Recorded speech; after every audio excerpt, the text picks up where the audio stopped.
Good morning students. इस उदाहरण के अंतर्गत यानी इस पैसेज जो गद्य खंड के दिए गए हैं उसमें हम यह देखने का प्रयास करेंगे कि एमसीक्यूज टाइप्स के क्वेश्चंस किस प्रकार के दिए जाते हैं और उनको कैसे हल करें। नवीनतम पाठ्यक्रम के अनुसार हाई स्कूल की परीक्षा के अंतर्गत अब 2 अनसीन पैसेज पूछे जाएंगे। पहले नंबर का जो अनसीन पैसेज होगा प्रोज में वो छोटा होगा, साइज में लगभग इतने के बराबर, और उसमें 3 एमसीक्यूज टाइप के क्वेश्चंस पूछे जाएंगे जिनका उत्तर आपको OMR शीट पर देना होगा। OMR शीट पर उत्तर देने के लिए 20 क्वेश्चंस पूछे जाएंगे, आधे बुक से आधे ग्रामर पोर्शन, जिसमें 3 अंकों का अनसीन पैसेज होगा। उसमें आप पैसेज को पढ़ेंगे और दिए गए प्रश्नों का उत्तर भी उसमें दिया रहेगा ABCD करके। उसमें जो उचित ऑप्शन होगा उसका चुनाव करेंगे और OMR शीट पर जाकर उसे उस गोले को रंग देंगे। उदाहरण के लिए अगर क्वेश्चन नंबर 3 में आपको लगता है कि B वाला ऑप्शन सही है तो आप OMR शीट पर उत्तर पुस्तिका में जाएंगे और क्वेश्चन नंबर 3 के B के कॉलम को या जो गोला दिया है B लिख के उसके चारों उस गोले को काले रंग के कलम से उसे रंग देंगे। पूर्ण रूप से रंगेंगे, आधा अधूरा रंगाई नहीं करते, इसलिए अब की बार OMR शीट कंप्यूटर में डाले जाएंगे, वहां जांचे जाएंगे। उत्तर पुस्तिका शिक्षक लोग जांचेंगे लेकिन OMR शीट जो है वो कंप्यूटर में जांचे जाएंगे। तीसरे विशेष सावधानी बरतने की जरूरत है OMR शीट में कि उसमें कहीं कोई गलती न हो। आप काट कूट उसमें बिल्कुल नहीं करेंगे, आधा अधूरा गोले को बिल्कुल नहीं बनाएंगे। इसके बाद उत्तर पुस्तिका पर उत्तर लिखने के लिए एक दूसरा गद्य खंड, दूसरा पैसेज पूछा जाएगा। उसमें 4 क्वेश्चंस पूछे जाएंगे।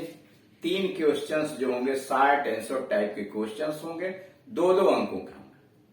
और लास्ट चौथा प्रश्न जो होगा वह वोकेबुलरी से संबंधित प्रश्न होगा, साइनोनाइम, एंटोनाइम्स इत्यादि। इन सारे प्रश्नों का उत्तर आपको उत्तर पुस्तिका पर लिखने होंगे। यह तो बात हाई स्कूल की रही। इंटरमीडिएट के अंतर्गत एक ही पैसेज पूछा जाएगा और उसमें 7 क्वेश्चंस पूछे जाएंगे क्योंकि वो 15 अंकों के होंगे।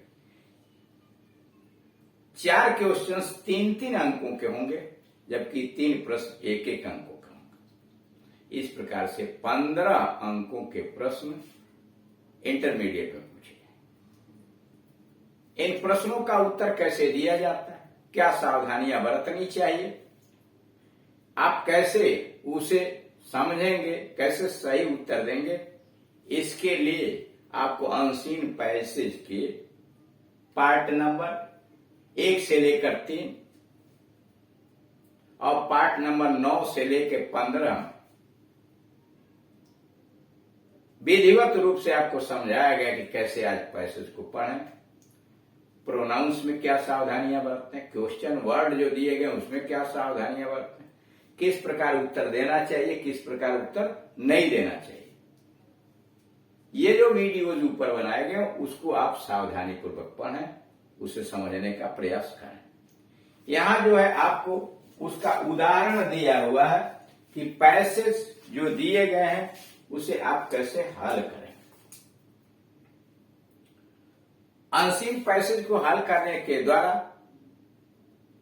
परीक्षक यह जानने का प्रयास करता है कि क्या आप अंग्रेजी शुद्ध पढ़ लेते हैं, उच्चारण आपका सही है, और पढ़ने के साथ साथ आप शब्दों की मीनिंग, वाक्यों का भाव निकाल पाते हैं, और अगर निकाल पाते हैं तो क्या दिए गए प्रश्नों का उत्तर आप लिख सकते हैं। इन सारी बातों की जानकारी प्राप्त करने के लिए अनसीन पैसेज दिए जाते। अब यहां उदाहरण देखिए, read the following passage carefully. नीचे जो गद्य खंड दिया गया है उसको जरा सावधानी पूर्वक पढ़िए और answer the questions given below, और उसके नीचे जो प्रश्न दिए गए हैं उनका उत्तर दीजिए। सबसे पहले गद्य खंड को यानी पैसेज को बड़ी सावधानी से पढ़ते हैं, एक एक वाक्यों को उसे समझते हैं, छोटी सी छोटी बातों को समझते हैं, क्योंकि प्रत्येक वाक्य पैसेज का किसी न किसी प्रश्न का उत्तर बन सकता है, चाहे वह प्रश्न एमसीक्यू का हो या चाहे रिटन। जैसे dams not only save the water of our rivers for irrigation, dam जो है न केवल हमारे नदियों के पानी को सिंचाई के लिए बचाते हैं, डैम्स नॉट ओनली सेव, बांध न केवल बचाते हैं the water for our irrigation river, नदियों के पानी को बांध न केवल सिंचाई के लिए बचाते हैं, but also do other things, बल्कि दूसरे काम भी करते हैं, बल्कि दूसरे काम भी करते हैं। दे कंट्रोल फ्लड्स, वे बाढ़ को रोकते हैं, बाढ़ को नियंत्रित करते हैं इन द रिवर, वह नदियों में बाढ़ को आने से रोकते हैं। When there are floods, जब बाढ़ आती है, the gates of the dams are open, जब बाढ़ आती है तो बांधों के दरवाजे खोल दिए जाते हैं, the water flows down the river, और पानी नदियों में बह जाता है, and into the canals, और नहरों में बह जाता है। जब बाढ़ आने की समस्या होती है तो पानी का बांध, नदियों का बांध खोल दिया जाता है और पानी नदियों में तथा बांधों में चला जाता है, नहरों में चला जाता है। The water does not overflow banks, पानी बांध के किनारे से होकर के नहीं बहता है, and the people in the villages and town nearby, और नजदीक के गांव और शहरों के लोग do not have to be afraid of floods, और उस नदी के अगल बगल के शहर और गांव के लोगों को बाढ़ से डरने की जरूरत नहीं। The dams also do other important things, बांध अन्य भी दूसरे कार्य करते हैं। They make electricity, बांध के पानी से विद्युत बनाया जाता है। The water in dam falls on a giant wheel, बांध का पानी एक विशाल चक्र के ऊपर, पहियों के ऊपर गिरता है, एंड टर्न्स देम, और उन्हें नचाता है, उन्हें घुमाता है। दी व्हील्स टर्न्स मशीन, और ये पहिए से मशीन चलती है। विच प्रोड्यूस इलेक्ट्रिक करंट, जो विद्युत धारा का निर्माण करता है, जो विद्युत का निर्माण। तो इस तरह से पैसेज आप अध्ययन कर लेंगे, और चाहे उसके एमसीक्यूज क्वेश्चन पूछे गए हैं या उस पर अन्य प्रकार के क्वेश्चंस पूछे गए हैं, उसको बड़े सावधानी के साथ आप हल करने का प्रयास करेंगे। क्वेश्चंस उस पर है, हाउ आर डैम्स यूजफुल, बांध किस प्रकार लाभदायक होते हैं। हाउ आर डैम्स, पहले क्वेश्चंस को बड़े सावधानी पूर्वक पढ़ के समझ लेना चाहिए वो पूछता क्या है। हाउ आर डैम्स यूजफुल, बांध किस तरह से लाभदायक है। पहला, दे कंट्रोल फ्लड्स, बांध जो है वो बाढ़ को रोकते हैं। दे कंट्रोल फ्लड्स, वे बाढ़ को रोकते हैं।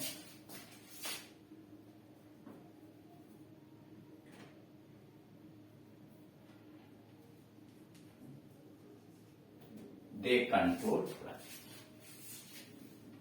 वे बाढ़ को नियंत्रित करते हैं। They control, they collect water, वह पानी को इकट्ठा करते हैं। They do many other important things, वे बहुत से दूसरी कार्य भी, महत्वपूर्ण कार्य भी करते हैं। दे सेव वाटर फॉर इरिगेशन, वे सिंचाई के लिए पानी को बचाते हैं। कंट्रोल फ्लड्स, बाढ़ को नियंत्रित करते हैं। एंड प्रोड्यूस इलेक्ट्रिसिटी, और विद्युत का निर्माण भी करते हैं। यह डी वाला सही है। यहां देख रहे हैं जो आया हुआ, dams not only save the water of our rivers irrigation but they do other thing, they control floods of the rivers, और फिर आगे इलेक्ट्रिसिटी का भी बात कर, सबको यहाँ कलेक्ट कर दिया गया। इसलिए डी वाला क्वेश्चन ज्यादा अच्छा है। प्रश्न number 2, the people of villages and towns, शहर और गांव के लोगों को need not be afraid of, डरने की जरूरत नहीं पड़ती। The people of villages and towns, शहर और गांव के लोगों को नीड नॉट बी अफ्रेड, डरने की कोई आवश्यकता नहीं होती। डैम्स, बांध से, फ्लड्स से, बाढ़ से, लैक ऑफ इरिगेशन, सिंचाई की कमी से, इलेक्ट्रिसिटी, बिजली से। इसमें उत्तर सही है, बाढ़ से डरने की आवश्यकता नहीं होती है। यहां आपको दिया हुआ है। The people in the villages and towns nearby do not be afraid of floods. बाढ़ से डरने की जरूरत नहीं रहती। Question number 3, find similar word to the significant. करा सिग्निफिकेंट, महत्वपूर्ण का आप समानार्थी लिखिए, उसके अर्थ वाला दूसरा शब्द लिखिए। पहला इम्पॉर्टेंट, यही सही है। सिग्निफिकेंट का महत्वपूर्ण, इम्पॉर्टेंट का मतलब महत्वपूर्ण।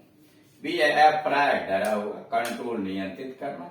जेंटविल, विशाल, तो उसमें उत्तर ये सही है। तो इस तरह से पहले नंबर के क्वेश्चन को डी में, दूसरे के बी को, और तीसरे को ए को वो एमआर शीट पर जाकर के रहना देंगे। इस तरह से आपने देखा कि पैसेज को सावधानी पूर्वक पढ़ लेते हैं, उसका उत्तर सही तरीके से देख लेते हैं, पैसेज में कौन है, उस विकल्प का चुनाव कर लेते हैं।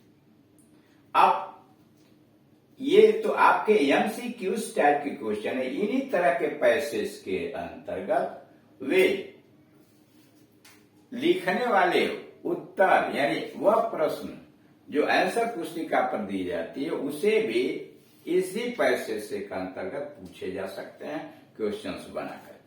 लेकिन चूंकि अभी एमसीक्यू चल रहा है तो दोनों आपस में हो जाएगा, तो आप भ्रम की स्थिति में चले जाएंगे, इसलिए उसको नहीं किया जा रहा है। और आप धीरे धीरे जैसे जैसे अधिक से अधिक उदाहरणों को समझेंगे, उसे समझने का प्रयास करेंगे, वैसे ही आपका ज्ञान वर्धन होता चला जाएगा और अनसीन को आप बड़े आसानी से हल कर सकते हैं। Thank you.